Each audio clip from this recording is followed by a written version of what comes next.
पहला प्रश्न है कि पिछले प्रवचन में आपने कहा था कि हम सभी जयराम भाई कंसारा में स्वयं को देखें, हम भी कांसा कूट रहे हैं, लेकिन नौकरी तो करनी पड़ेगी। और जब फिर नौकरी करने जाते हैं तो संसार पकड़ लेता है, क्या करें? क्या गृहस्थी को भी परमात्मा मिल सकता है? यह प्रश्न बड़ा व्यवहारिक है। अक्सर लोग पूछते हैं परम धाम में कितने खंबे आए हैं, कितनी रांग आई है, या भोग से पहले स्वरूप को पढ़ा जाए या स्वरूप के बाद परिक्रमा को पढ़ा जाए। इस तरह के प्रश्न व्यवहारिक हैं और मेरा यह मानना है कि इन प्रश्नों पर ज्यादा चिंतन होना चाहिए। हकीकत और मारिफत की बातें हैं सागर के शिखर के समान, जैसे मेरू की स्वर्ण मंडित चमचमाती हुई चोटियां, और हम खड़े हैं गहरी संकीर्ण घाटियों के अंदर। यहां से पहला कदम कैसे बढ़ाया जाए ताकि उस शिखर तक पहुंच सकें, इस तरह के प्रश्नों पर चिंतन वही प्रकाश पैदा करते हैं कि हम अपनी आध्यात्म की यात्रा को कैसे आरंभ करें। प्रश्न है कि कांसा तो कूटना पड़ेगा, नौकरी तो करनी पड़ेगी। इस बात से मैं पूरी तरह से सहमत हूं। ये शास्त्र की बड़ी बड़ी बातें, ये बड़ी बड़ी आध्यात्मिक चर्चा, ये बड़े बड़े उदाहरण, ये दृष्टांत, ये संबोधन, लेकिन इनसे रोटी तो नहीं बनाई जा सकती, ना ही इससे कपड़ा बुना जा सकता है और ना ही इससे छप्पर डाला जा सकता है। हमारे पास जो देह है, हमारा जो शरीर है, इसको खाने के लिए भोजन चाहिए, इसको पहनने के लिए वस्त्र चाहिए, और जैसे एक पक्षी उड़ता है आकाश में दिन भर, सांझ को लौट आता है अपने घोंसले में आराम करने के लिए, उसी प्रकार से इस देह को भी आराम के लिए एक घर चाहिए, एक छप्पर चाहिए।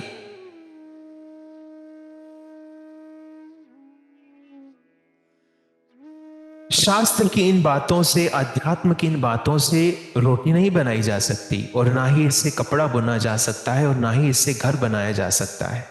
और फिर ये देह है, हमेशा एक जैसी नहीं रहती, हमेशा स्वस्थ नहीं रहती।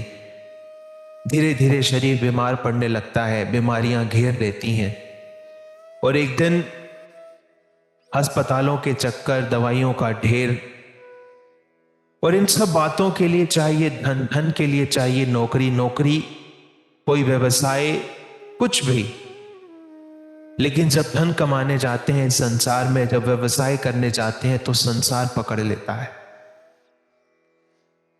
इस बात को हम ठीक से समझें। मैं यही स्पष्ट कर दूं कि संसार हमें नहीं पकड़ता, हम संसार को पकड़ते हैं। एक छोटा सा उदाहरण है जिससे मेरी बात पूरी तरह से स्पष्ट हो जाएगी कि दो फकीर एक बार एक नदी पर स्नान करने के लिए उतरे। पहला फकीर नदी में उतर गया। ठंड का मौसम था, चारों तरफ धुंध थी, ठीक से दिखाई भी नहीं पड़ता था।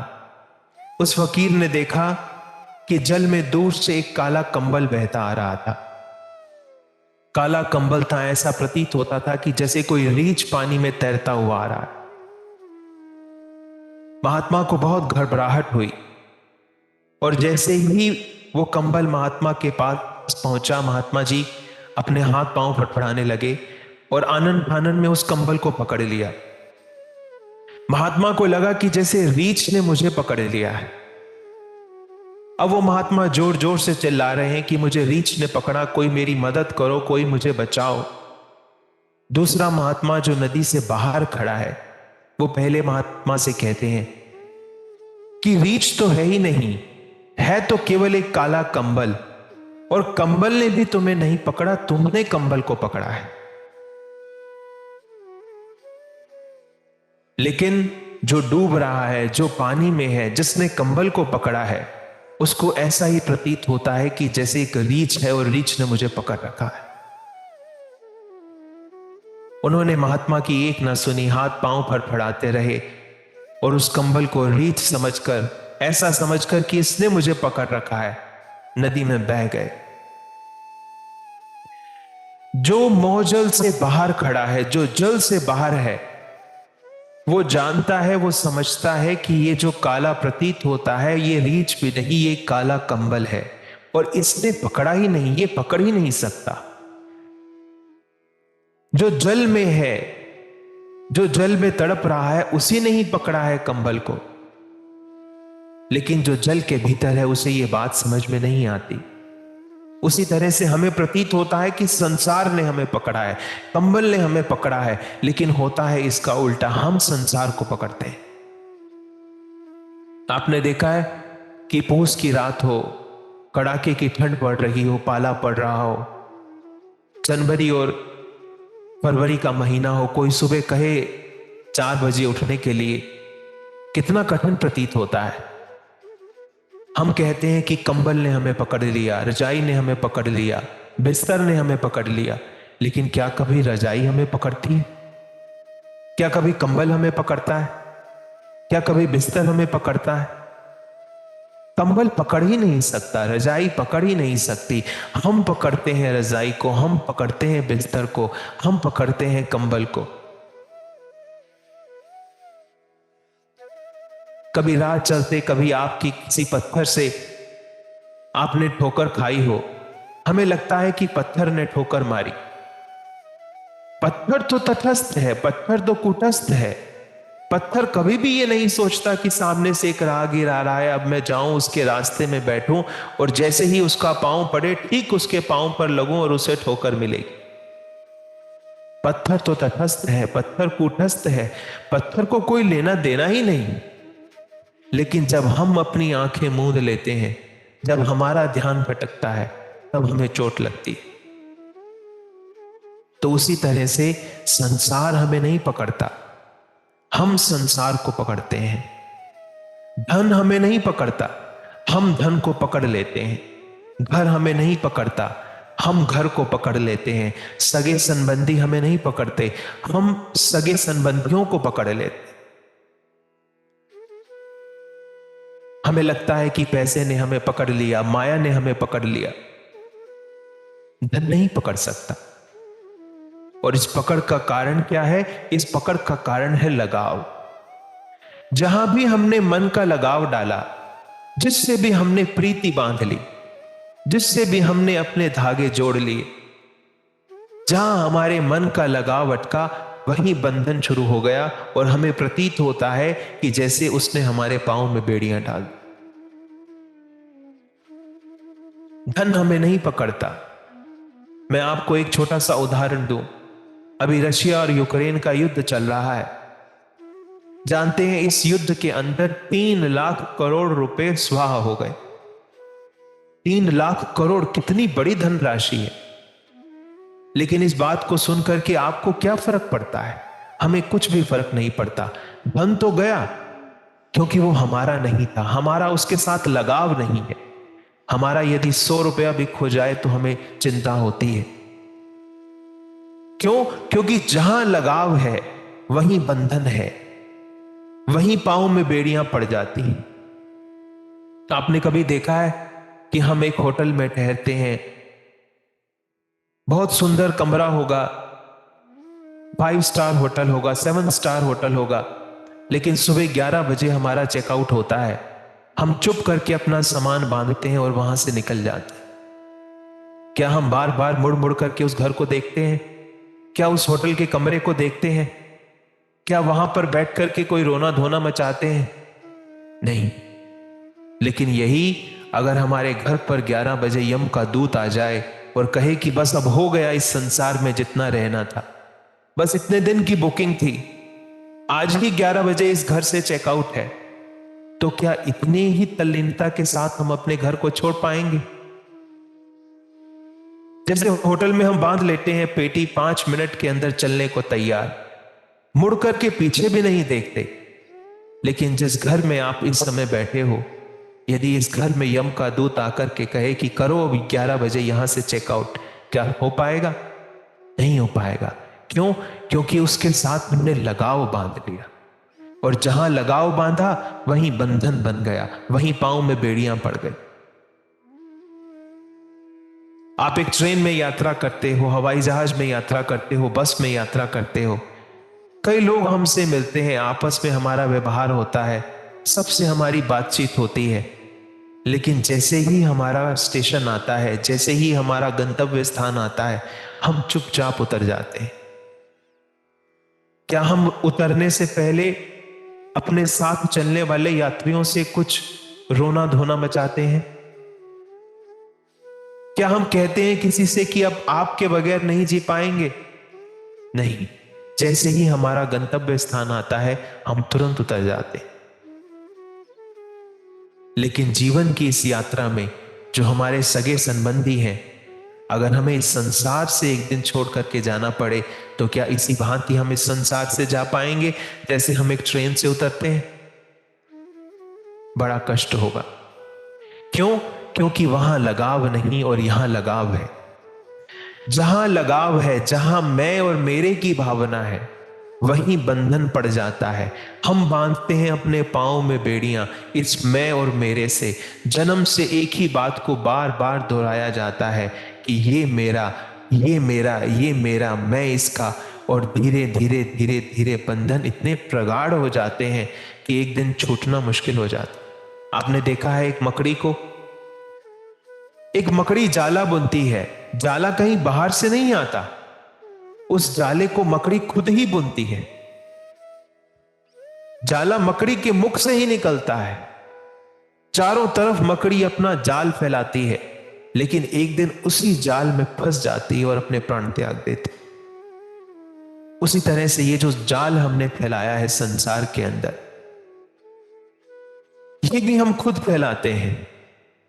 वाणी कहती है कि 100 बरस रे जटा बधानी, कि 100 साल तक यदि कोई जटा बधाए, 100 साल तक जिसने अपने बालों में कंघी ना की तो जटाएं पड़ जाती हैं। और अंत समय में यदि कोई ले बैठा कांकसी माहे, कोई हाथ में कंघी लेकर के बैठे उन्हें सुलझाने के लिए, क्या सुलझाया जा सकता है? नहीं सुलझाया जा सकता।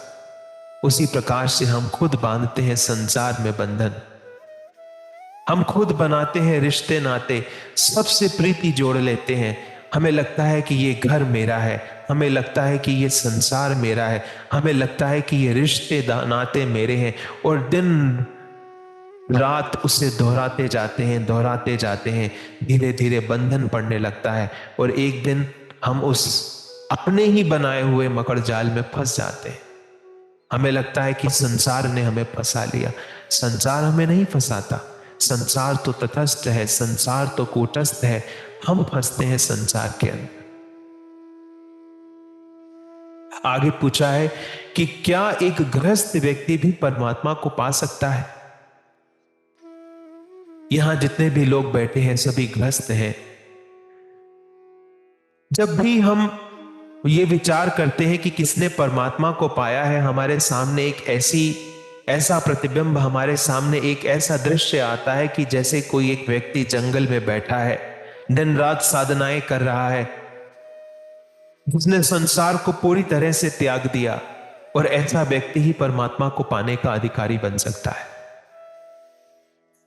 शंकराचार्य ने जब संन्यास मत का स्थापना की तो शंकराचार्य ने डिमडिम घोष के साथ इस बात को कहा कि सन्यास के बगैर मुक्ति नहीं हो सकती। यदि मुक्ति चाहिए तो सन्यास लेना पड़ेगा। लेकिन श्री जी ने जो संसार को दर्शन दिया है, श्री जी ने जो संसार को बात कही है, श्री जी कहते हैं कि 100 माला वाव गले में 12 करो 10 बेर, कि भले ही कोई गले में 100 मालाएं डाल ले, 100 बार द्वादशी के व्रत करे, कोई अपने बालों को बढ़ाए, कोई बालों को बढ़ाए, कोई उपवास करे, कोई उत्सवकूट करे, ये सारी की सारी बातें देह से हैं, ये सारी की सारी बातें बाह्य कर्म कांड है। श्री जी ने संसार को जो मंत्र दिया है, श्री जी कहते हैं कि ये मनुए की बाजी, बाजी में मनुआ, कि ये सारा संसार, ये सारा खेल ही मन का है। और श्री जी ने इस बात पर जोर दिया कि मनुआ दिए बिन हाथ न आवे, सत्य की बड़ी ठकुराई, कि यदि सत्य को पाना है तो मन देना पड़ेगा। संसार आज तक संसार परमात्मा को तन से अपनी साधनाएं सीमित करता रहा। श्री जी ने संसार को कहा कि मनुआ दिए बिना हाथ न आवे, सत की बड़ी ठकुराई। कि यदि परमात्मा को पाना है, यदि सत्य को पाना है, तो अपने मन को परमात्मा को अर्पित करना पड़ेगा। आपने देखा है देवचंद्र जी का जीवन, 16 बरस की उम्र में घर से निकलते हैं। हरिदास जी कहते हैं कि घर वापस लौट जाओ, घर वापस आ जाते हैं। पिता कहते हैं कि विवाह कर लो, तो विवाह हो जाता है। घर में रहते हैं, माता पिता के साथ रहते हैं, 2 संतान भी होती हैं। संसार के लोग देवचंद्र जी को कहेंगे तो कहेंगे कि ये हमारी तरह एक गृहस्थ ही तो है, इसका भी घर है, इसके भी माता पिता हैं, इसके भी संतान है। लेकिन देवचंद्र जी का जीवन क्या है कि लागी वाली कछु और न देखे, पिंड ब्रह्मांड वाको हैरी नाही, ओ खेले प्रेमे पार पियासो, देखन को तन सागर माए। कि देवचंद्र जी का बस तन भर है इस संसार के अंदर। एक तन रहता है माता पिता के साथ, लेकिन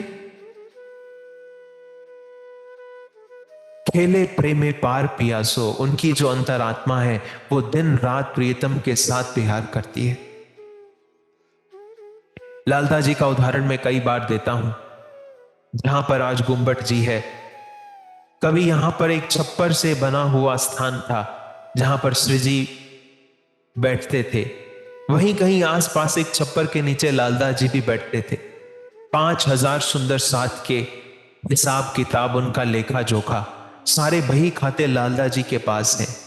कितने लोग आ रहे हैं, कितने लोग जा रहे हैं, 5000 लोगों का भोजन, उनका कपड़ा, उनकी दवाई, उनका राशन, 36 विभाग बनाए। लालदास जी बैठ करके सुबह से लेकर के रात तक सबको देखते हैं। लालदास जी को कोई जीव सृष्टि देखती होगी तो सोचते होंगे कि ये कोई परमहंस है, ये तो कोई सेठ है जो बैठ करके दिन रात बही खातों का हिसाब करते हैं। लेकिन लालदास जी का जीवन क्या है? लालदास जी है एक कमल का फूल, एक लाल कमल का फूल जैसे खिला है। वाणी कहती है कि जल में रहिए, कोरे रहिए, कीजिए अंतर में पास। लालदास जी भी कोरे हैं, जल में हैं, सभी को संभाल रहे हैं, सारे बही खातों को देख रहे हैं, लेकिन कोरे के कोरे। महाराजा छत्रसाल जी का जीवन ज्वलंत उदाहरण, एक गृहस्थ में रहकर भी कैसे परमात्मा को पाया जा सकता है। छत्रसाल जी के बारे में तो कहा जाता है कि इत यमुना उत नर्मदा, इत यमुना उत नर्मदा, इत चंबल उत टौज, छत्रसाल सो लड़न की काहू न रही हौस। कि पूरी बुंदेलखंड में जिसकी तूती बोलती है, जो कटार पर भी अपना हाथ रखता है, जो कलम पर भी अपना अधिकार रखता है, जो कला पर भी अपना अधिकार रखता है, ऐसे महाराजा छत्रसाल सिंहासन पर बैठते हैं। लेकिन सिंहासन पर बैठने के बाद भी संसार सोचता है कि एक भोगी, एक राजा सिंहासन पर बैठा है, सोने के सिंहासन पर जिसने राजसी वेशभूषों को धारण किया है। लेकिन महाराजा छत्रसाल जी का जीवन उदाहरण है, महाराजा छत्रसाल जी का जीवन उदाहरण है कि घर में ही न्यारे रहिए, कीजिए अंतर में वास। कि जो घर में रहकर भी घर से न्यारा है, जो राजमहल में रहकर भी राजमहल से दूर है, ऐसा महाराजा छत्रसाल जी का जीवन है। तो ये सभी गृहस्थ हैं, इन्होंने गृहस्थ में रहकर के परमात्मा को पाया है। हम सब लोग अपने आप को हीन न समझें कि गृहस्थ में रहकर के परमात्मा नहीं मिल सकता। मन बहुत चालाक है, आप परमात्मा को पाने निकलेंगे, अक्षरातीत को पाने निकलेंगे, ये आपके मन में एक दुविधा डाल देगा। बड़े से बड़ा सागर में चलने वाला एक जहाज हो, लेकिन यदि उसके अंदर एक छोटा सा छेद हो जाए, जहाज डूब जाता है। उसी प्रकार से यदि हम भी निकले हैं अक्षरातीत को पाने, ये मन कहीं ना कहीं से दुविधा पैदा करता है, हमारे मन में एक संशय डाल देता है कि क्या तुम्हें परमात्मा मिल सकता है। और इतना सा संशय काफी है इस महान जहाज को डुबाने के लिए। हम अपने मन में कभी संशय ना लाएं, हम श्री जी की वाणी को हमेशा स्मरण रखें कि ये सारा संसार मन का है। हम राज्य को अपना मन देने की कला सीखें। यदि हमने अक्षरातीत को अपना मन देने की कला सीख ली, यदि हमने एक संसार में संसार से अलग होकर के रहने की कला सीख ली, यदि हमने एक कमल की तरह कीचड़ में रहने की कला सीख ली, तो फिर कोई फर्क नहीं पड़ता कि हम संसार में रहें कि जंगल में रहें। फिर कोई आश्रम में जाए या कोई दफ्तर में जाए, फिर कोई धोती बांधे या कोई गले में टाई लटकाए, उन बातों से कोई फर्क नहीं पड़ता।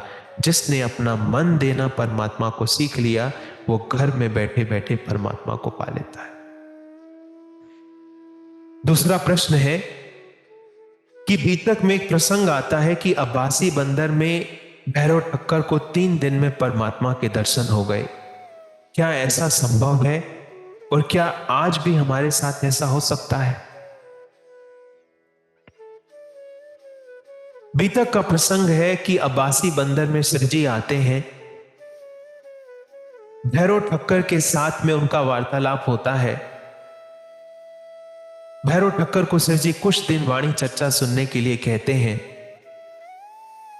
और 3 दिन में भैरव ठक्कर की आत्म जागृति हो जाती है, उसे युगल स्वरूप का दर्शन हो जाता है। 3 दिन केवल चर्चा सुनने के बाद भैरव ठक्कर खड़ा होकर के कहता है कि वस्तु मुझे प्राप्त हुई वस्तु, कि मुझे वो मिल गया जिसकी मैं खोज में था। एक ऐसा ही उदाहरण औरंगाबाद की बीतक में भी आता है। एक सुंदर साथ है जिसका नाम है जहान मोहम्मद। वो भी श्री जी से पूछते हैं कि श्री जी मेरा ईमान क्यों नहीं बन रहा। श्री जी कहते हैं कि तुम कुछ दिन के लिए मेरे पास आओ, कुछ 8 दिन के लिए, और एक पहर भर मुझसे चर्चा सुनो।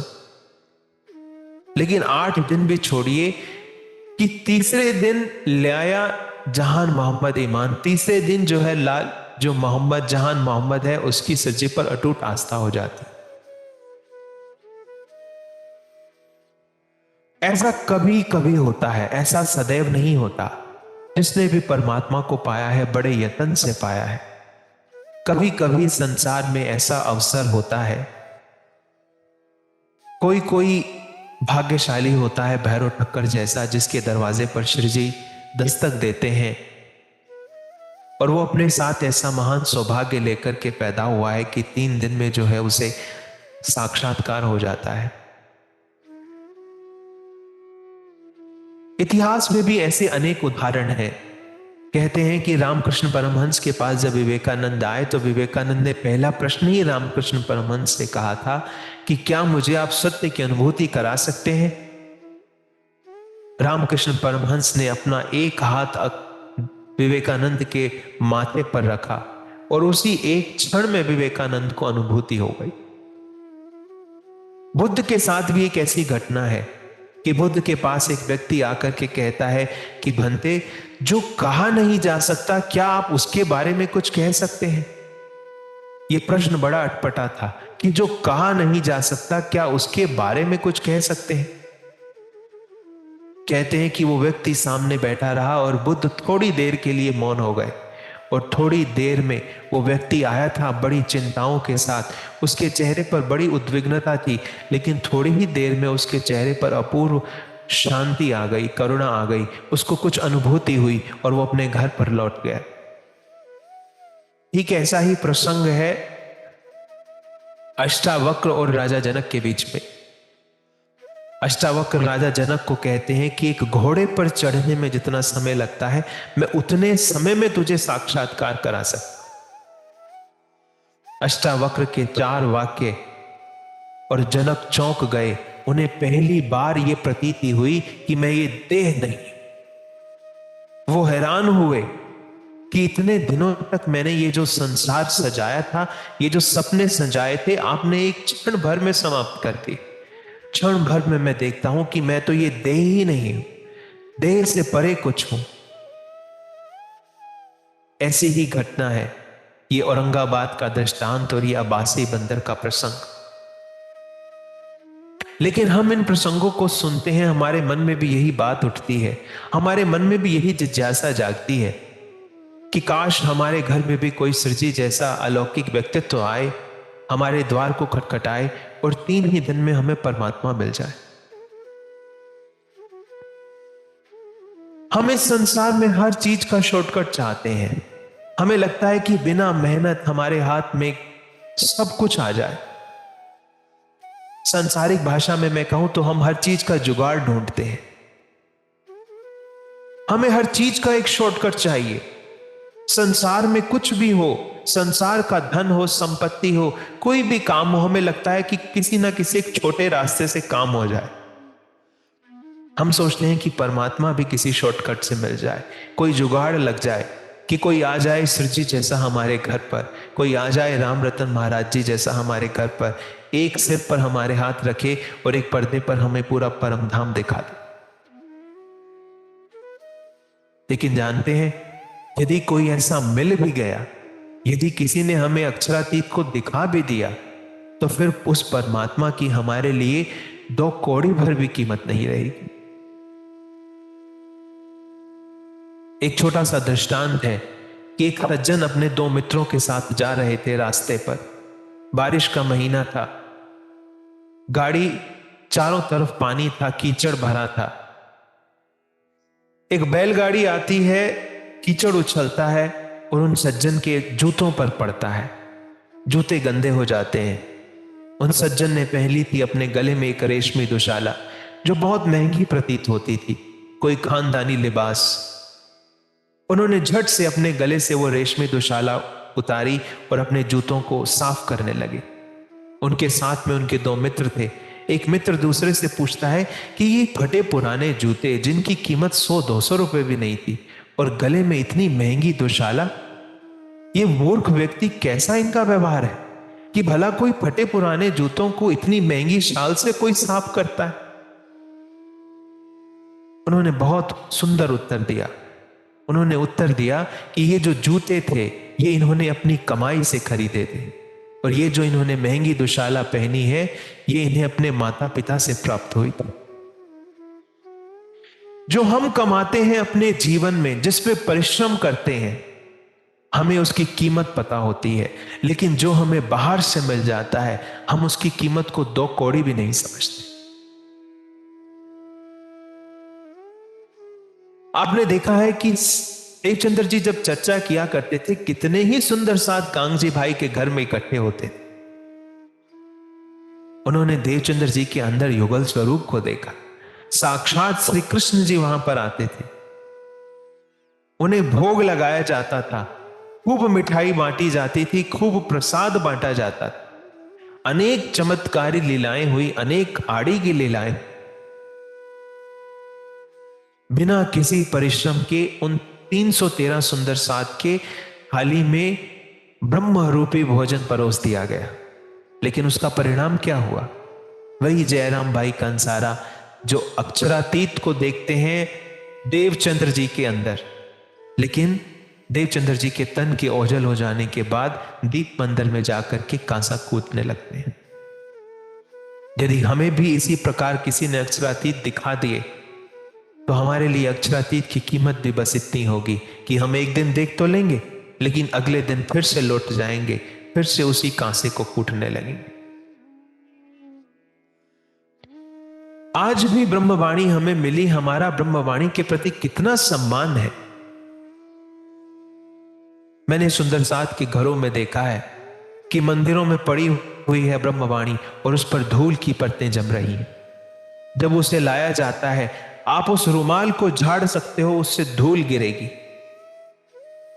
हजरत अली ने कहा था कि जिस समाज की, जिस संप्रदाय की किताबों पर धूल जमने लगे, यह मत समझना कि उनकी किताबों पर धूल जम रही है, बल्कि यह जानना उन लोगों के दिलों पर धूल जमने लगी।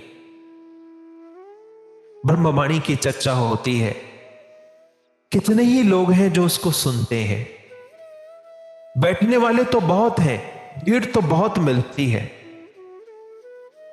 मैं देखता हूं कई बार चंद भर लोग होते हैं जो वाणी की एक एक बात को सुनते हैं। लालदास जी भी बीतक में लिखते हैं कि जब श्री जी चर्चा किया करते थे तो हजारों का सैलाब उनके सामने बैठता था। 5,000 सुंदर साथ की जमात बैठती थी। लालदास जी कहते हैं कि कोई रस सागर रेलत, ऐसा लगता है कि श्री जी बोल रहे हैं तो कोई रस का सागर ही मानो पन्ना की धरती पर उमड़ आया है, जिससे कोई रस का सागर दौड़ रहा है वहां पर। लेकिन लालदास जी कहते हैं कि कोई ना धरत कान, लेकिन कोई अपने कान नहीं धरता।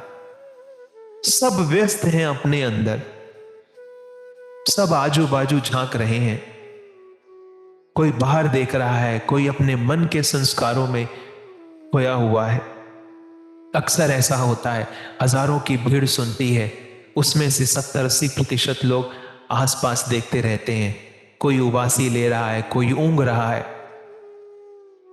और जो वक्ता होता है, कभी कभी ऐसा हो पाया है इस संसार के अंदर, जानते हैं कि जब अर्जुन जैसा श्रोता मिलता है तो कोई योगेश्वर श्री कृष्ण गीता जैसा ऊंचा ज्ञान दे पाता है। अर्जुन के जैसा श्रोता होना बहुत आवश्यक है, क्योंकि वो अपना हृदय देता है। और जब श्रोता अपना हृदय देता है तो कोई वक्ता कोई ऊंची बात कह पाता है, वो छू पाता है अध्यात्म की उन ऊंची तरंगों को। जब कोई जनक के जैसा बैठता है सामने, तब कोई अष्टावक्र गीता का रहस्य सुना पाता है। वरना तो संसार के साधारण लोग वो ऊंघते रहते हैं, वो अपनी बगलें झांकते रहते हैं। जो कोई कुछ कहना चाह रहा है उसको ऊंचाई को छूने नहीं देते, उसे खींच लाते हैं बार बार नीचे। लालदास जी कहते हैं कि कोई रस सागर रेलत, कोई ना धलत कान, एक सैया की रूपी वही बढ़त जाति मान। कोई कोई है उस सैलाब में जो सैया की रूह है, जो प्यासे हैं उस जान के, वो पीते हैं उसको, वो सुनते नहीं है। इन दोनों बातों में बहुत अंतर है। एक होता है सुनना और एक होता है पीना। पीने का मतलब क्या है कि जब हमने कहने वाले को अपने श्रवण अंगों के साथ साथ अपना हृदय भी दे दिया। एक सैया की रूह पी वही बढ़त जात ईमान। बहुत कम लोग होते हैं जो आज भी वाणी के मर्म को समझते हैं, जिनकी आज भी वाणी के प्रति श्रद्धा है। और मैं कहता हूं कि यदि हमारे मन में ऐसी बात भी उठती है कि कोई मिले हमें चमत्कारी परमहंस जो सिर पर रखे हमारे हाथ और हमें परमहंस कोई हमें परमधाम दिखा दे, तो मैं उन सभी सुंदर साथ से कहूंगा कि उन सुंदर साथ को बड़ी गहरी आवश्यकता है कलश की वाणी के पहले 5-7 प्रकरण पढ़ने की, जिसमें इंद्रावती जी ने बिरहा किया है। ओही ओही करती फिरूं करूं हाय हाय री, मेरी सैयल रे शाह आए थे मेरे घर। जो मीन बिछुड़े जल थे या गति जाने सोई मेरे दुल्हा। जिसे परमात्मा को पाने की तड़प होती है वो तो तड़पता है। उसकी तड़प कैसी होती है?